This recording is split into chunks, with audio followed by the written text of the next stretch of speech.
like this huge name, and I had every different rapper and manager like tapping in with me, and I didn't know what to say or what to do. All these labels tapping in with me, and just like I basically like because of that interview, I went from a regular guy who had like a cool little thing going on to like, oh no, this is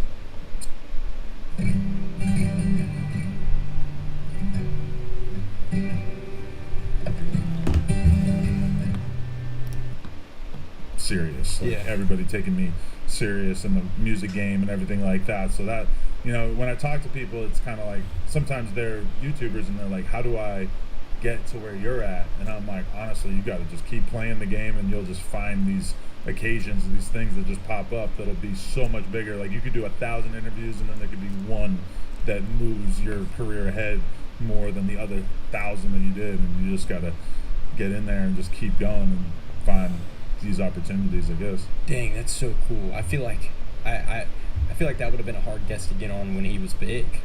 Yeah, because he never did anything with anybody besides he did No Jumper, and then he did some random radio interview when he got out of jail at one point, and then he was on some live streams with me and Ack after that. But for the most part, yeah, it was like he was very anti-interview, and yeah, I interviewed like a million people like after they kind of got famous, but there's something special about that one because I just had like the one blueprint for who he was before he became like rich and famous, Yeah, for sure. Dang, that's super special.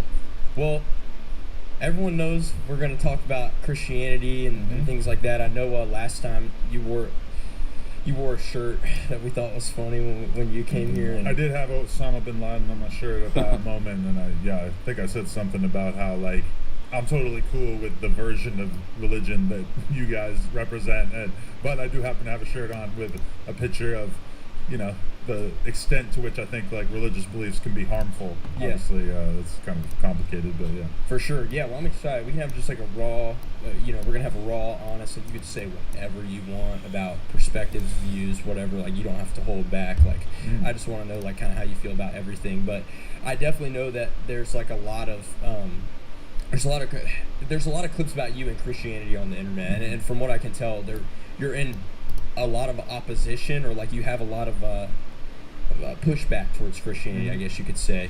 What's your biggest issue with Christianity that you just don't like? I think my main thing with Christianity is I just don't believe it's true. I don't believe that Jesus is the Son of God. I don't believe that the Bible is anything more than just, a series of lessons that probably should just be taken that way. I mean, when I was a kid, I was really raised in like a Christian household, and my parents made me go to church all the time. And even as a real young kid, I had this almost like physical resentment towards going into that environment. I just kind of like sensed that it wasn't for me from a really young age. But then as I started to get older, I started to realize that a lot of people weren't really as serious as I was about it, in the sense that like I looked at the teachings of the Bible that I was learning about in Sunday school or whatever, even though I wasn't like particularly thrilled about the church experience, I still felt like, okay, I should be trying to figure out what this is all about. And as time goes on, and I started to realize like, oh, all the other kids that I am going to Sunday school with aren't as serious about this, or they don't think, like I remember having a conversation with a friend of mine who was basically like, saying something about wanting to have sex with this girl, and I remember being like, okay, but you're not married. Like we go to church. Like are you like you can't do that, right? And he was like, what? No, of course I would still do it. And I'm like, oh, so we both go to church, but I'm over here assuming that we got to take the gospel literally. And then I remember when I was like 13, one of my friends just like introduced me to the Satanic Bible, which is by no means the entry point to atheism that I would recommend for anybody, because it's kind of goofy and ridiculous, and it's from like 80 years ago or whatever. But I remember reading it and just being like, oh, okay, like this is where I'm at. Like I don't believe in God. I don't think any of this stuff is true.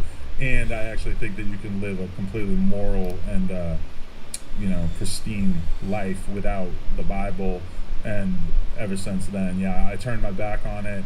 And it was actually kind of weird because I feel like even though they've never admitted it to this day, I think that I kind of turned my parents atheist too, because I would just always be presenting them with the newest religious argument that I read online, because this is like the very early days of the internet where I'd be looking up stuff about atheism all the time. And I think it kind of got to my parents, because when I really think about it, I haven't heard them really mention anything regarding religion in the last 20 years or so, even though if they were here right now, they would say, like, you didn't convince us of anything. Like, of course not. Like, you know, like, Yeah. but I do think that I had a bit of that impact on my parents too. Yeah. So your entry point to atheism was the Satanic Bible, but when you read it, you were like, I agree with this more than I do the Christian perspective of the worldview. I agreed with the part that this was anti-Christianity or anti-religion, doesn't believe in God. That part I agreed with. If you actually go read the Satanic Bible, it's filled with all this sort of goofy, like, witchcraft type stuff, and Yeah. you know, but and it was written a long time ago, so I got to give him a little bit of grace. And it was very influential on a lot of people, but for sure not, you know, the definitive guide to how to live a great life. But definitely, like, kind of hit me at the time where I needed something to kind of show me, like, oh, there's a lot of other people out there living different lifestyles and composing their moral code from, you know, a lot of different stuff aside from just the Bible, which I grew up with. Do you think any religion could be true? Do you think that there could be one that is true, or are you just totally against any of them being true? No, for sure. I think, like, it's possible. Like, if I were, I guess what you're asking is, like, do you think that there is a religion that incorporates the supernatural or something along those lines? Because, you know, for sure, like, when I've read about, like, you know, secular humanistic religions, that Chicken so juicy, avocado so creamy, vinaigrette so tangy, super green so super greeny. New. that's a lot closer to what I believe. I just don't even really feel the need to put a name on it. You know, I remember being a young kid, and, like, my dad got locked up in the feds for like a year when I was like 12, and he was basically on trial and in the media dealing with these charges, because I'm in, like, a small town where it's like that kind of stuff. It was like a mail fraud charge. Basically, he was, like, accused of using his role in the local government. He was an alderman, which is really, like, kind of a small time role in politics locally. And then he also worked at this construction company, helping them get jobs and stuff like that. And he was basically accused of, like, using his role in government to help get jobs for his business or whatever. He ends up taking a plea deal, doing a year. And I just remember during that time period, my mom really leaning on the church, and, like, you know, the church being a big part of, like, what kept her sane and mentally well during that time period. And I remember my mom explaining to me that was why she knew that religion was for her. And I said to her, I'm like, Mom, you could have got that out of a bowling league. Like, the fact that you had a bunch of people who were supporting you and emotionally sort of lifting you up, that's awesome. But that has nothing to do with whether what's in this book is true or not. Now, I'm not, like, a religious scholar, and there's a lot of, you know, people who really make it their thing to debate Christianity and to be able to sort of debunk the Bible, whatever. Yeah. I don't really get into all that. That's, like, kind of above my pay grade. It's like that's actually why it's kind of funny even doing these conversations with you, this being the second one, because it's like I don't really even talk about religion. Like, a huge percentage of the people that I do podcasts with and people that I interview and everything, they are Christian. Yeah. To me, it doesn't seem like they take it serious in any meaningful way. Like, they'll tell you that they pray, but I never really see them. You know, we'll be having a conversation in which, to me, if you were religious, it would seem like, okay, this is the point where you're going to start talking about God, and it doesn't really come up. I feel like to a lot of people in hip-hop, it's like impossible to imagine being, like, outwardly a non-believer. I actually know multiple people in hip-hop who are atheists but would never say it publicly because it's so looked down upon in the black community and hip-hop to, like, be anti-religious. I see what you're saying. Dang, would you want God to be real if he was for real? Probably not the God in the Bible. I feel like the God in the Bible seems like he's kind of you know, not the person that I would expect to be the greatest supernatural ruler of the universe. But I guess if I could create a world in which there was a God who was basically like a judge, like he's like the one man supreme court of what's right and wrong in the universe, and if you could kind of constantly go to him and say, hey, like, you know, I have this dilemma and I'm not sure what I should do, can you tell me how I should go about this? That sounds very useful, like, you know, but I think it's kind of on human beings to figure that stuff out for themselves in a variety of ways. But if I could do that, yeah, or if there was a supreme God where I could say like, hey, this dude is pure evil, you should, orchestrate a scenario in which he spends the rest of his life in jail or whatever. I mean, that would be useful, but I mean, that's not really how most people who are religious think that it works either. Yeah. So you mentioned earlier, you were talking about morality, how like you felt like that you could live a good moral life outside of Christianity when you were talking to your buddy, and that's how it unfolded. So where do you think people get their standard of morality from? I mean, I think it just takes an objective analysis of the world and the kind of world that you want to live in. I remember last time we did this interview, and I promise I won't just say that over and over throughout this whole interview because it's going to be tempting. But I remember we talked about like moral relativism is basically like the idea that every different culture has their own idea of what's right and wrong, and that people from our culture have no business telling another culture like, hey, this is messed up, this is wrong. And I don't agree with that at all. I think that, the pursuit of understanding what the good life is very much something that can be applicable to everyone. And I think that, for instance, all over the world, there's female genital mutilation taking place. Yo, what up, everybody in the chat? Type 1 if you're in the chat. Yeah, type 1 if you're in the chat.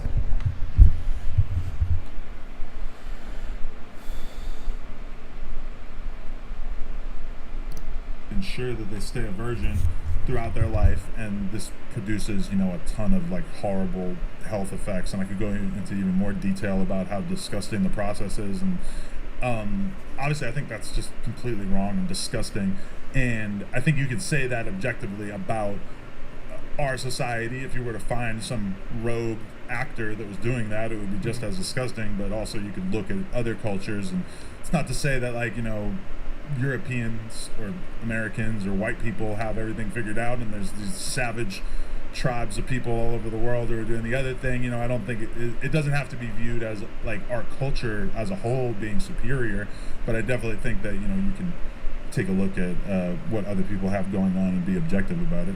Yeah, so I think you and I could agree that there is from what you're saying, that there is a standard of truth. Mm-hmm. But I guess, I would get my standard of truth from the God of Christianity. Where do you get your standard of truth from, is what I'm asking. So I read a lot of different authors, philosophers, people who talk about, what the good life is, and kind of debate those things internally or have conversations with people about that sort of stuff, about what right and wrong is. For me, it's like that kind of thing is so simple in a way, like the idea of like, the example I just used, like, yeah, it's bad to cut your daughter's vagina off. That's pretty easy for me to deduce that that's all bad. But, I feel like those kind of conversations, like, I'll even give you an example. There's like a podcaster, female podcaster, I saw her at an event a couple months ago, and I just like off the top of my head, the first thing I thought of to mention to her was like a video I had just seen, basically, that was very, very negative to her, and I just mentioned it, like, at IHG Hotels and Resorts, you can explore the neighborhood, but live like a local. Like, to her right away. I'm like, God, I just saw this video, like, about you. It was crazy. Like, did you see that? And I could see it in her eyes right there that she knew what I was talking about, and it hurt her feelings. And then I brought it up to my wife, and she just said to me, like, well, you probably shouldn't put that out, right? And I hadn't thought about that until that moment. Up until that moment, my mind had solely been on, like, having a viral clip, viral moment. And she said, like, you don't have anything against her. Why would you bring that up? Like, that's for sure, like, she's going to feel bad about people seeing that, and you're going to look like a jerk as a result. And I thought, oh, like, that is a good point. I'm so glad that I have you in my life to check me when I'm sort of riding this tide of ego of like, oh, I'm going to get this viral clip out. And she sort of said that, and I, right there, that's just like a little chunk of, deciding what was the right or moral thing to do in that moment. And obviously I get it wrong frequently, I'm sure. But, I think that, even with someone like my wife who's not, a philosopher, she's not trained to have these sort of conversations, I think anybody can kind of sort out what they think is right or wrong. Yeah, I see what you're saying. I feel like everyone has like a nature built inside of them, but I think that nature comes from God. And then aside from like the moral system that's built into us, I think that the sinful nature we're just born into, according to Christianity, everyone's born with a sinful nature. How like when I was 4 years old, right, I remember I was on a trampoline with my buddy, and I had like a plastic Pirates of the Caribbean sword, and I just smacked him in the face with it, Right. like hit him. No one taught me to do that. I just did it, and like you know what I mean. I just hurt him without like no one teaching me that, and so that was in me, and I recognized that. But also the standard. And so I guess like even from an extreme thing, because we can talk about like the female genital mutilation, we can talk about underage prostitution in foreign countries, we can talk about all this grand stuff. But even if you go down to a T of like if you punch me in the face and I punch you back in the face, Jesus would say, don't do that. But literally last night we're playing basketball and two of my friends are chirping at each other, and this random guy that was playing with us was like, yo, you better catch a fade with him. So even he was like, well, this is how we settle things, you guys just fight it out. And so even that is embedded in culture, whereas Jesus would say like, actually don't do that. And even that was the challenge at the time. That this is in like Matthew chapter 6, where Jesus is giving like one of his most famous sermons, and he says, society says an eye for an eye.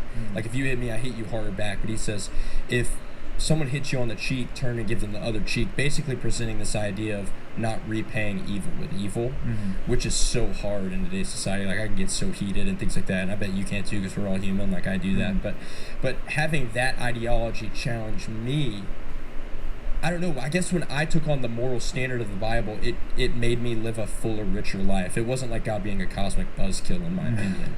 No, yeah, I mean, that like catch a fade thing is crazy, because I know a lot of people where that's kind of like how their mind works, where it's like if we have a serious enough disagreement, or if you've disrespected me to such an intense extent, then we should actually physically fight, because that's the only way that we're going to get over this tension between each other, which to me is crazy. I don't really understand it. I've never been the type of person who felt like I had to like fight with my friends in order to like get through some stuff. For sure I've gotten in fights with my friends over the years, but I always thought it was like a pretty regrettable decision. And it's like, if somebody is capable of disrespecting me to such an extent that I feel like the only way that I'm gonna feel better about this exchange is if we actually just throw hands, I don't even think that's like a person that I want in my life, or a conversation that needs to be had. I don't think that really makes a lot of sense to me. I do understand that like two people can be so close, like with brothers. I see this all the time. People are related, or they'll end up feeling like they have to fight to get over something. For me, that's just kind of foreign. Like I'm a podcaster. Rockend, what up? If we're having a war of words, I should be willing to lose. I'll make you moderator. If that's where it's going, not like have to switch it over to like, well, we're gonna move past talking. Rockend, I made you moderator, bro, and thank you for tuning in. Mike Tyson, he's gonna beat me up 100 times out of 100. It's like that doesn't prove anything. He could still be 100% wrong in the argument. It's like just because he is capable of beating me up doesn't say anything about it. It's like, and in comparison, I have a kid. Like my daughter.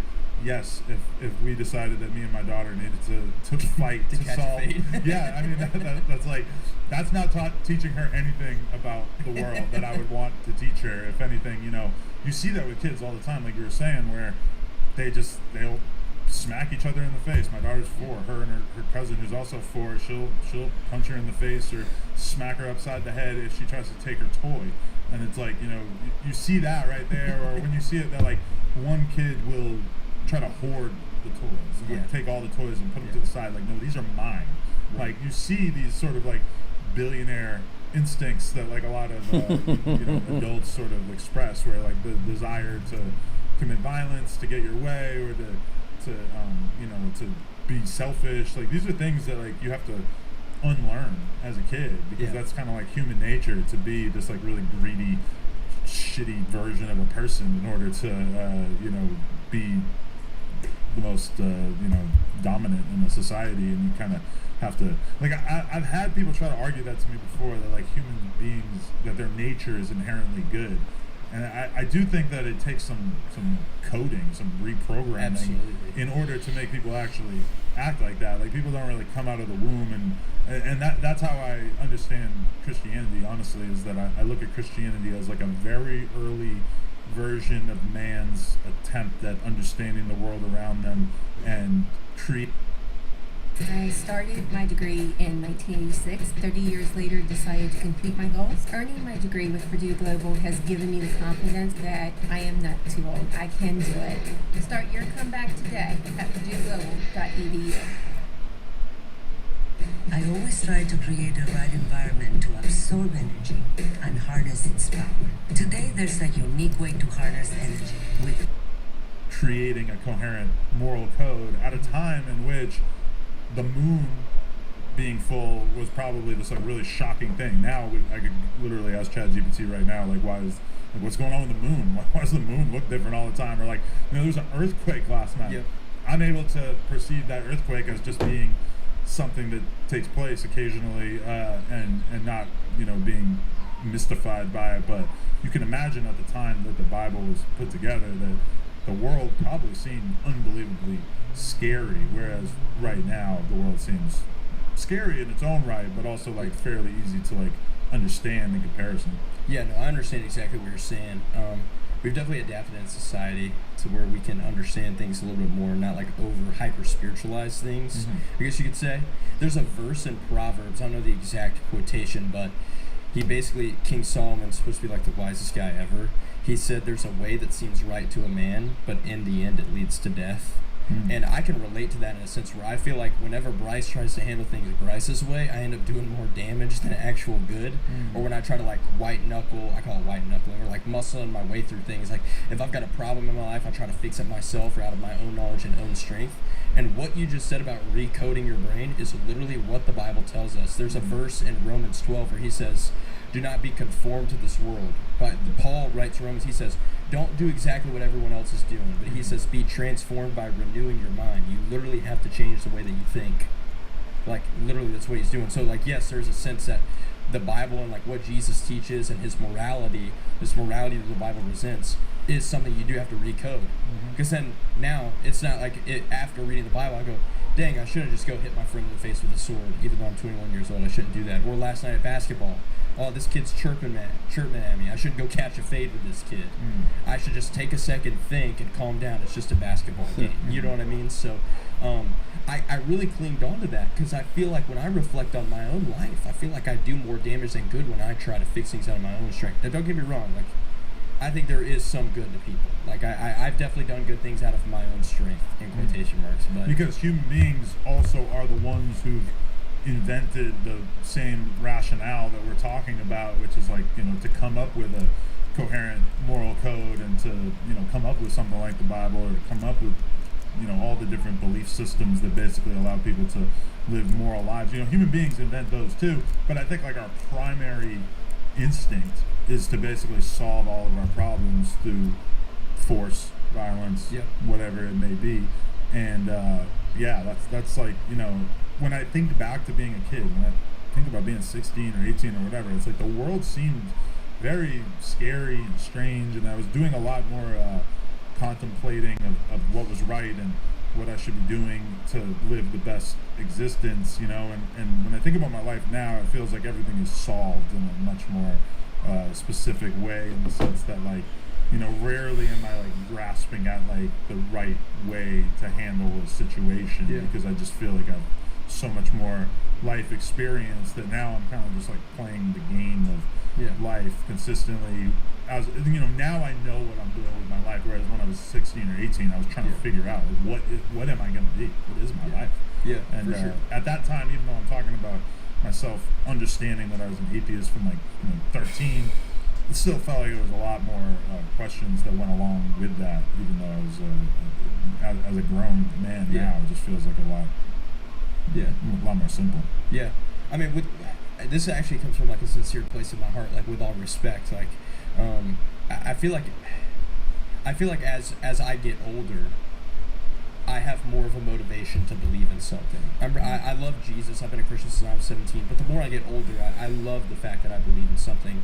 For you, you label yourself as an atheist. You're like, I don't really believe in anything. I don't care to believe in anything. I mean, like, I don't know. I kind of asked you earlier, but like, do you want to? Like, you know, I feel like as I get older, I love that I have faith in something, and it motivates me. I mean, like right now, as you get older, God forbid something happens, timer ends tonight. What do you think happens? So I don't think about what happens when you die. I think that as human beings, nobody has ever really died and then came back. Like I know people like die and come back like on the emergency room table and situations like that. But it's not the same thing. It's not exactly the same, and I feel like it's almost kind of silly for people to contemplate what happens after you die because we just have no real way of knowing. And so, you know, I do think that religion is kind of like the ultimate comfort blanket, safety blanket that makes you feel better about everything because it gives you this understanding of what is going to happen to you after you die. I just think that it's mostly people just kind of making stuff up and improvising and really talking a lot about what they think should happen when you die or what would be cool. Like I always have this sort of fantasy that I'm going to die and then I'm going to sit in a movie theater and I'm going to watch this extremely long, in-depth movie about my life and I'm going to relive all of these critical decision points and I'm going to get to see how cute I was as a kid and I'm going to get to, you know, whatever, like in my head that would make sense, but also it just seems like this is clearly like tailored to what I would like to be the situation if I were to die, and I don't think that it really makes all that much sense that, like, you know, because I don't think most of us think that that's what happens to animals. You know, when my cat died, and that was the end of the road, and it was one of the hardest things I ever had to go through, but yeah, you know, the cat dies and that's just how life goes. And, you know, I think about that a lot of times with my dog. I'm like nuts over one of my dogs. The other one's all right. But my one dog, Ralphie, I just think about that. Like, God, I'm going to be so sad in like 10 years when you die. And I know that's coming. And it doesn't stop me from loving you right now. But to me, it just seems like wishful thinking to just assume that there's something after that. Yeah, I respect.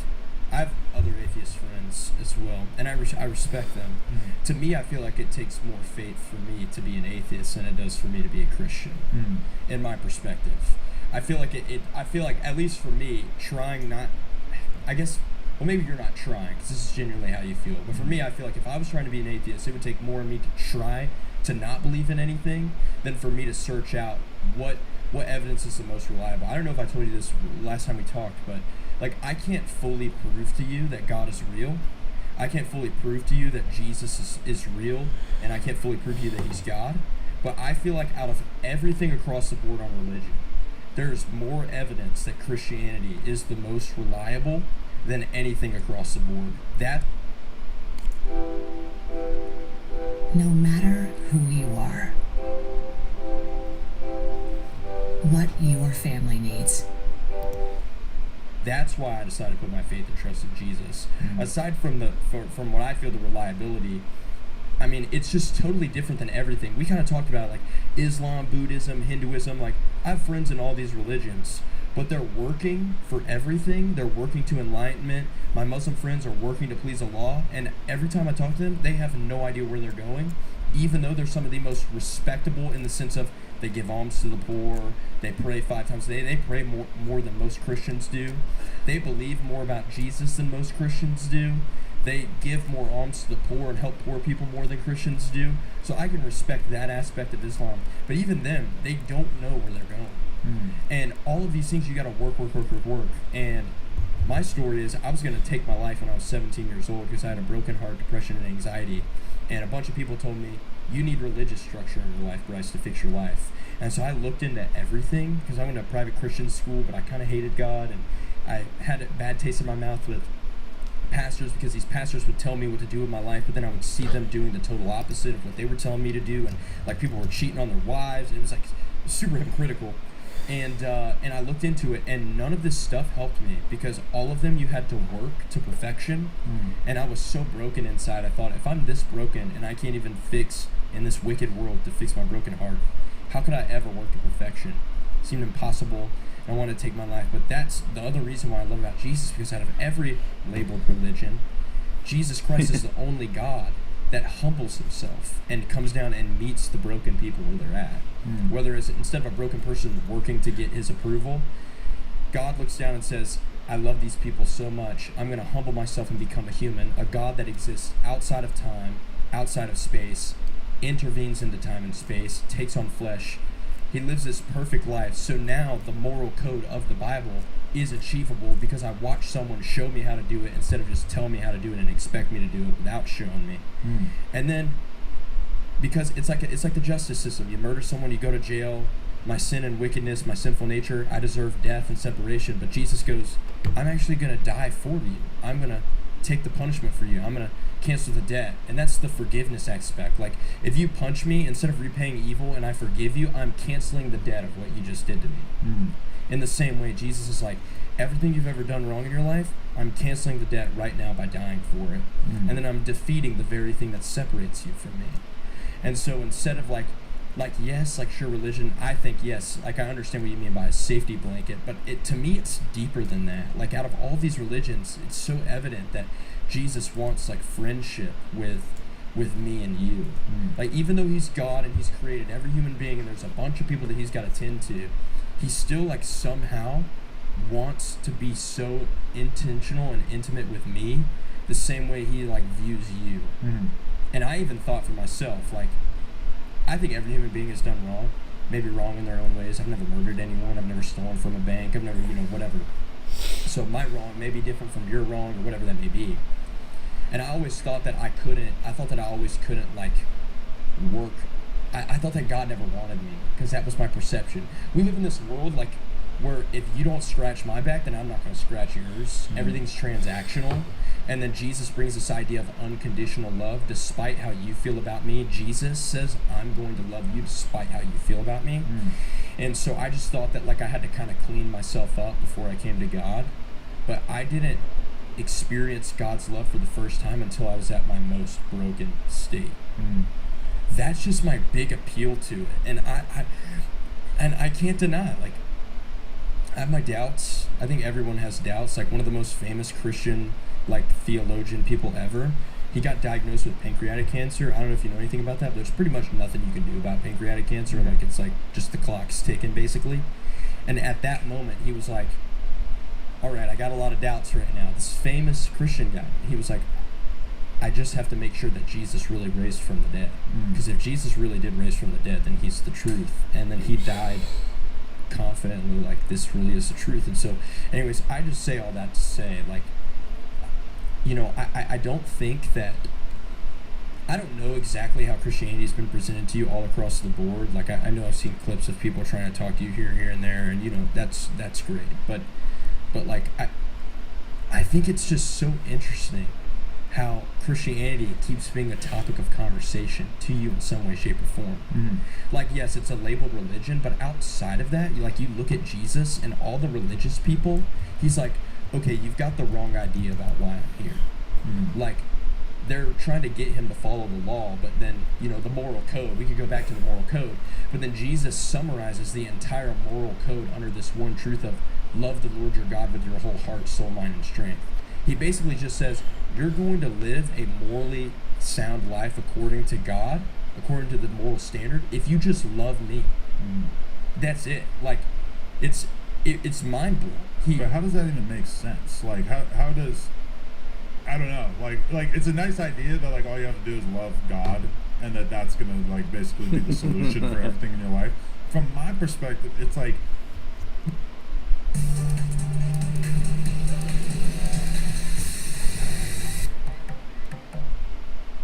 As the largest health plan in Orange County, CalOptima Health is focused on lifting up everyone's health, smoothing the way beyond medical care alone, with access to mental health services, complex care, and support. CalOptima Health, your health is everything to us. when I think about how a logical God would behave, the last thing that an all-powerful being would need would basically be like for the subjugate, the people in his kingdom to express their love for him. Like why is that even a consideration? Like to me, and I go back to this like logical God thing a lot, which is like, if there was a God, what would be the most logical way for him to act? Because if he really is perfect, then we should basically be able to sort of deduce what God would want. And somebody said that to me very early on, which is basically like, well, atheism is great because realistically, if you get to the gates of heaven, and if a logical God is sitting there and he asks you, why didn't you spend your life worshiping me? All you could have to say is, well, I tried. I tried to convince myself, and I wasn't able to believe.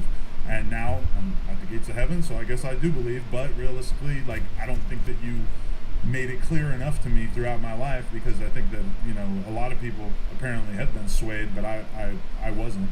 And I don't think that a logical God could hold that against you. And I don't understand why an all-powerful God would really care at all about his people loving him. Like, what does that even mean? What is it to love a person or a being that you never see or interact with in any way, aside from like maybe sometimes feeling like your prayers are being answered or something like that? Like that never really added up to me. Yeah, it's like the heaven and hell thing. Like, why is that a thing? Why does God send people to hell? God does not send people to hell. People send people to hell. And what I mean by that is hell is both a justice system and a choice, in the sense that you mentioned earlier, like, if there is no God, Mother Teresa and Hitler are both in the same place. But Hitler could be in heaven too. All he has to do is love God and apologize and repent, right?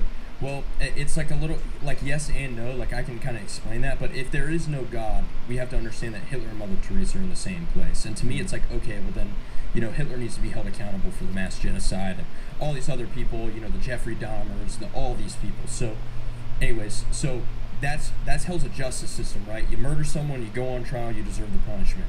Great. And that's what I was mentioning about Jesus earlier, is Jesus' death on the cross. There has to be blood. There has to be a payment for the wrongdoing that's done. But because Jesus is God and he's perfect, he can pay for everything. But the Bible's very clear that you have to put faith and trust that he paid the price. So, in the sense that it's a justice system, we're held accountable for our sins.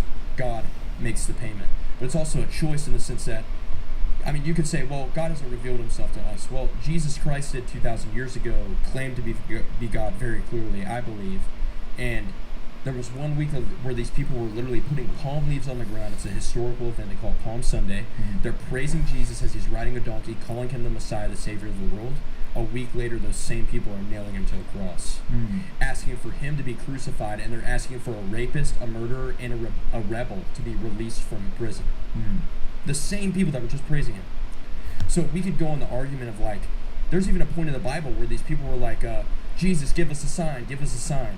And he looks at them and he's like, you wicked generation, like, I've given you plenty of signs. And he's like, the sign I give you is the sign of Jonah. And he says, just as Jonah was in the belly of the whale for 3 days, so will the Son of Man be in the belly of the earth for 3 days and come again. He was literally in fancy terms, metaphorical terms, saying, I'm going to die for 3 days and then I'm going to defeat death. So he was telling him, that's going to be your sign when I raise from the dead, that I really am who I say I am. And I was watching some religious debates prior to this, and I actually found out, which I didn't know, that most, or at least a very large percentage of biblical scholars don't actually believe that the resurrection literally happened. You don't think so?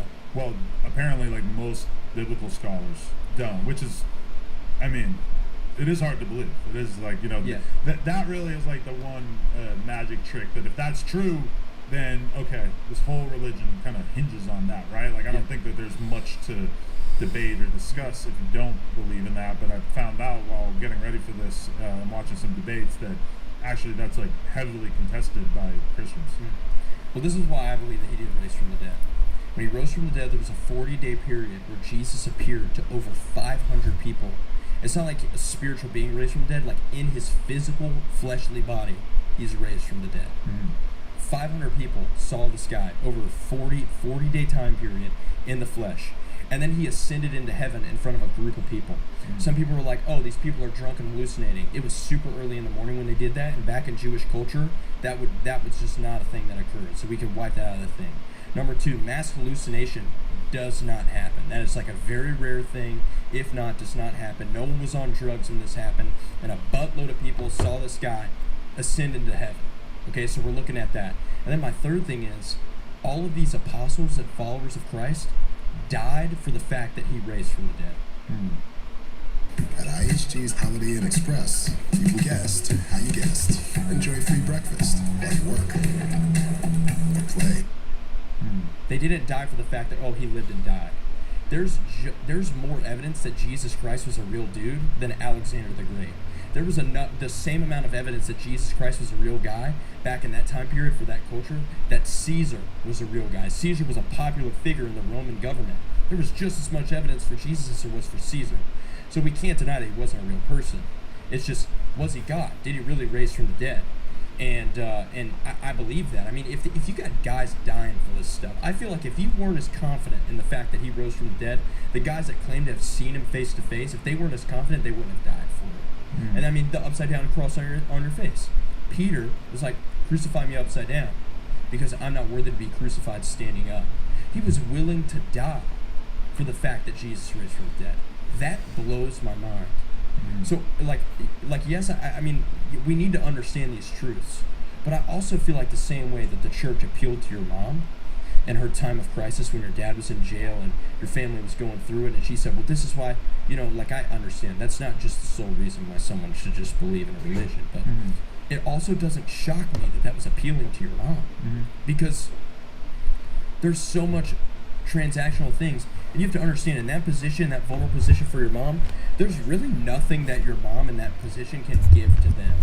They're just constantly overflowing her with love and comfort and things. And like, sure, you can find that in a bowling league, like, to an extent, but like this idea of no strings attached, unconditional love, I'm just going to serve you whether you never speak to me again or not, that's just something that the Bible teaches that I just don't see displayed through any other religion or people group.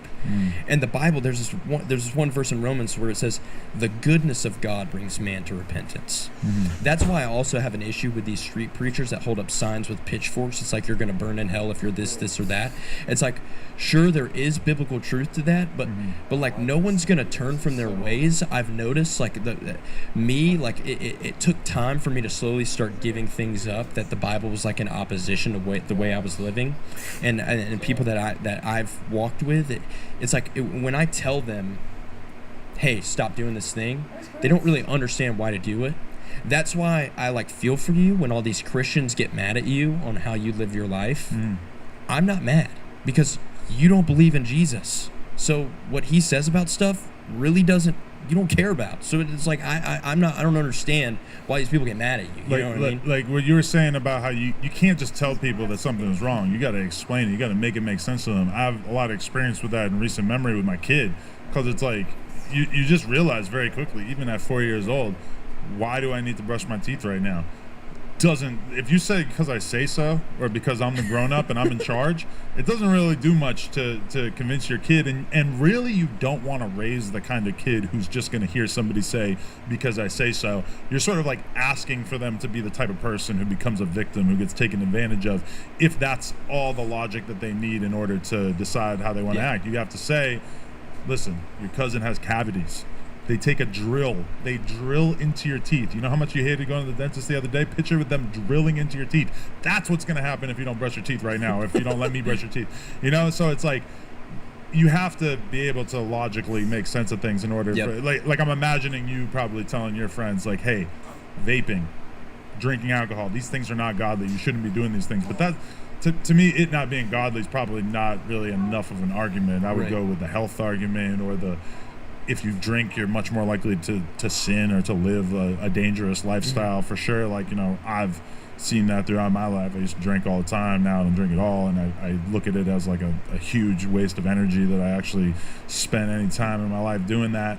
But yeah, I mean, like, one thing that stands out to me, and I hear your story about you going through this experience in which you prayed to God and you basically like solved your problems that you were dealing with anxiety and everything like that. And I can't help but feel, no offense, that it's kind of narcissistic, because I feel like so many people throughout time and history have been praying to God, and the vast majority of them, I feel like it probably didn't do a whole lot for them. And really, like, you were kind of like you're lucky to have been raised in a world in which the religion that you were raised with is one that generally has, positive impacts on people's lives. Like you could have been in India and you've been born in India and you wouldn't even know what Christianity was. The same way that me and you, when we talk about Islam, and it's pretty easy for us to kind of not disrespectfully laugh at it, but to sort of scoff at some of the claims or whatever, it's kind of easy for us to feel that way because we didn't grow up with it. To me, I look at religion like, choosing what football team you're into, which is like almost every single person likes the football team that they grew up around, or the basketball team or baseball team or whatever.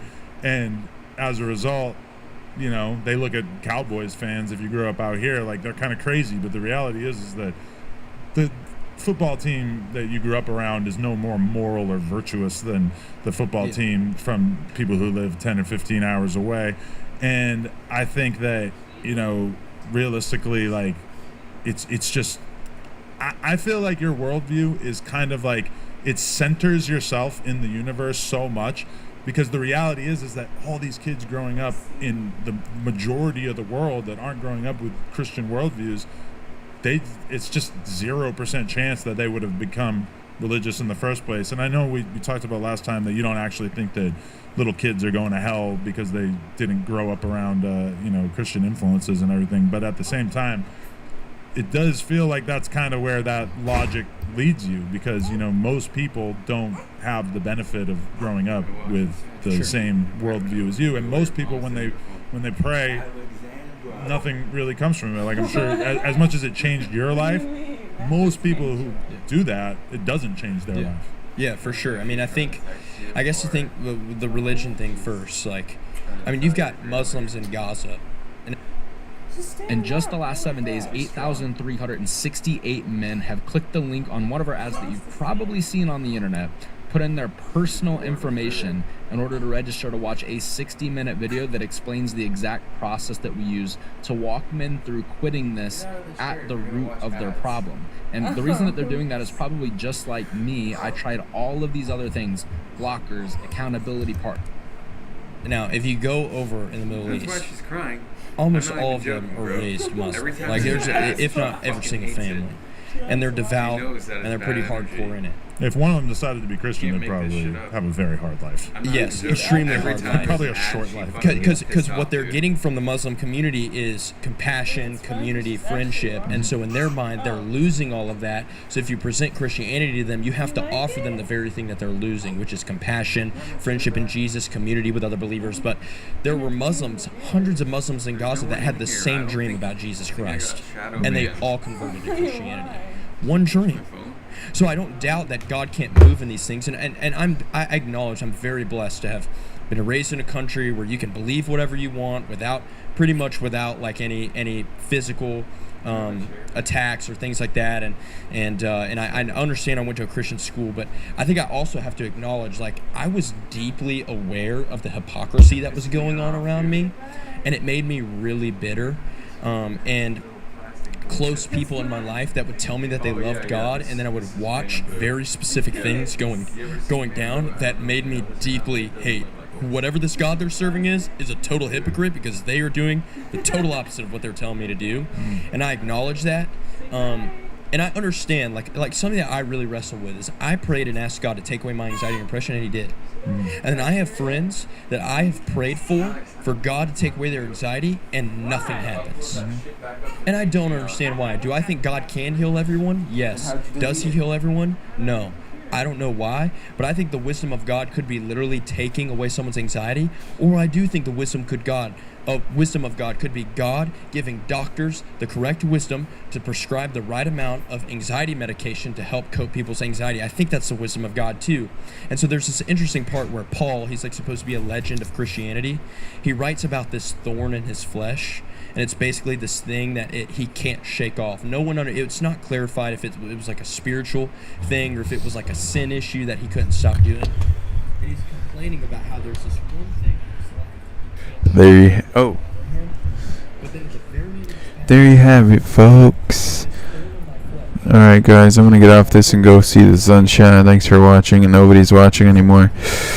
Not sure what happened to the algorithm, or maybe the fact that I just sit on here all day and don't do much. Probably a combination of both. I'll see you next time. Make sure you guys follow me on Instagram. See you later.